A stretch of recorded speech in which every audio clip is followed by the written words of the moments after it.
नमस्कार। नवोदय की परीक्षा की तैयारी में जुटे सभी होनहार बच्चों का बहुत बहुत स्वागत है। मैं हूं भगवान सर और आज हम मिलकर हिंदी व्याकरण का एक बहुत ही मजेदार टॉपिक समझने वाले हैं, सर्वनाम। अरे भाई, ये तो वाक्यों के असली सुपर हीरो हैं। तो चलिए आज इस सुपर हीरो की सारी शक्तियों के बारे में जानते हैं। अच्छा, जरा स्क्रीन पर लिखे इस वाक्य को पढ़िए। यह रुद्र का घर है, रुद्र का घर बहुत सुंदर है। हैं? कुछ अटपटा सा नहीं लग रहा? मतलब एक ही नाम रुद्र बार बार आ रहा है। सुनने में थोड़ा अजीब लगता है ना?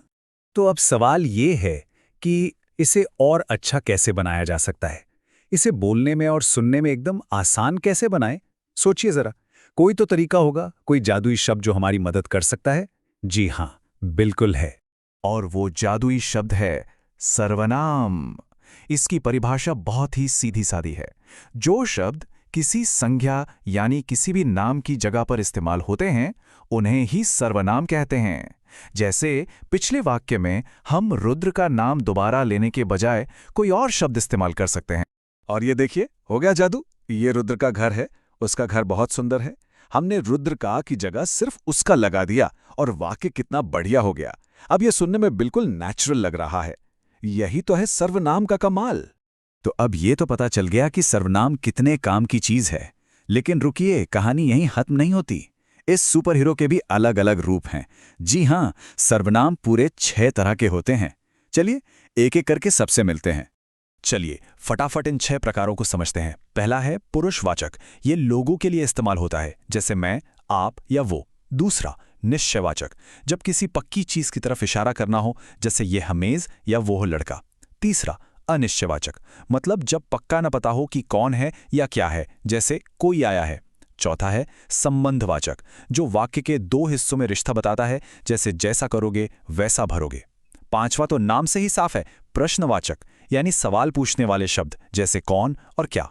और छठा है निजवाचक, जो हम अपने लिए इस्तेमाल करते हैं, जैसे मैं अपना काम स्वयं करता हूं। बहुत अच्छे, थ्योरी तो समझ ली।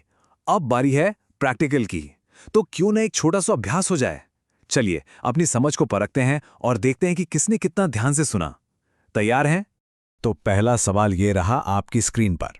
ये किसकी किताब है? चलिए जल्दी से इसमें सर्वनाम शब्द ढूंढकर निकालिए। थोड़ा सोचिए। और सही जवाब है ये। और किसकी? ये हो गया निश्चयवाचक, क्योंकि वो किताब की ओर इशारा कर रहा है। और किसकी हो गया प्रश्नवाचक, क्योंकि वो सवाल पूछ रहा है। शाबाश, बहुत बढ़िया। चलिए अब अगला वाक्य देखते हैं। उसके भाई का नाम शिवम है। इसमें सर्वनाम कौन सा है? ये वाला तो बहुत ही आसान है। बिल्कुल सही जवाब है उसके, और ये है एक पुरुषवाचक सर्वनाम। शानदार। ठीक है, अब तीसरा वाक्य। उन्हें ये पत्र दे देना। जरा ध्यान से देखिएगा, इसमें एक छोटा सा ट्विस्ट है। शायद एक से ज्यादा सर्वनाम छिपे हैं। और सही उत्तर है उन्हें और यह। उन्हें हो गया पुरुषवाचक और यह हो गया निश्चयवाचक। क्या बात है, आप सब तो बहुत अच्छा कर रहे हैं। और ये रहा हमारे आज के अभ्यास का आखिरी सवाल। वाक्य है, मेरी मित्र कनाडा में रहती है। जल्दी से इसमें सर्वनाम शब्द पहचानिए। और इसका सही जवाब है मेरी। ये एक पुरुषवाचक सर्वनाम है। बहुत बढ़िया। मुझे पूरा यकीन है कि आप सब ने सारे जवाब सही दिए होंगे। आप सबको बहुत बहुत बधाई। तो देखा, सर्वनाम को समझना कितना जरूरी है और कितना आसान भी।